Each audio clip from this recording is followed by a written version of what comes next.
اسلام کی امت ہے اور اسی وجہ سے اگلے انبیاء نے رشک کیا ہے. اب مجھے بتائیں اگر لوط علیہ السلام کو یہ پتہ چل جائے کہ انجینئر صاحب کے اسٹوڈنٹس 20 لاکھ سے زیادہ ہیں جو سبسکرائب کیے ہوئے ہیں, تو ان کے لیے قابل رشک بات ہوگی کہ نہیں؟ تو ہم یہ بتائیں گے کہ ہمارا کمال نہیں ہے, یہ ختم نبوت کی برکت سے یہ امت توحید ہے.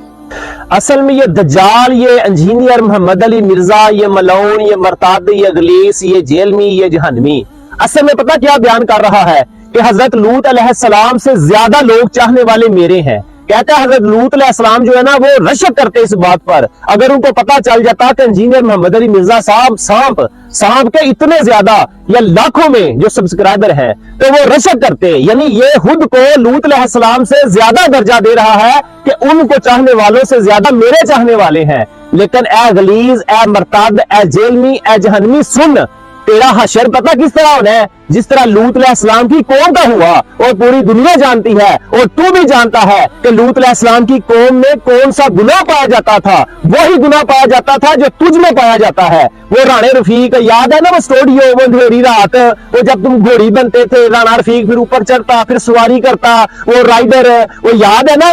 سیم جو تم کام کروا رہے ہو آج تک رانے رفیق سے, وہی کام لوط علیہ السلام کی قوم کروایا کرتی تھی. ان میں اسی چیز کا شوق پایا جاتا تھا, اور اللہ تعالیٰ نے پوری قوم کو غرق کر دیا, اور تو بھی غرق ہونے والا ہے, کیونکہ تجھ میں بھی وہ بات, وہ کام جو لوٹیوں والا ہے نا, وہ کام تجھ میں پایا جاتا ہے. اور تو انشاءاللہ تعالیٰ وہ جس طرح وہ پکڑ میں آئے تھے نا اللہ کی عذاب کی, تو جو رسول اللہ صلی اللہ علیہ وسلم کی دین کی غلط ترجمانی کرتا ہے نا, تو جو لوگوں کو اولیاء اللہ کی تعلیمات سے دور کرتا ہے نا, تو جو رسول اللہ صلی اللہ علیہ وسلم کے معجزات, اولیاء کی کرامات کی نفی کرتا ہے نا, انشاءاللہ تعالیٰ تو بھی وہ لوط علیہ السلام کی قوم پر جو عذاب آیا تھا نا, وہ جو کام کرتے تھے, تو بھی وہی کام کروا رہا ہے رانے رفیق سے, وہ اسٹوڈیو میں گھوڑی بن کر. انشاءاللہ تعالیٰ تو انتظار کر, اللہ کی پکڑ بڑی سخت ہے.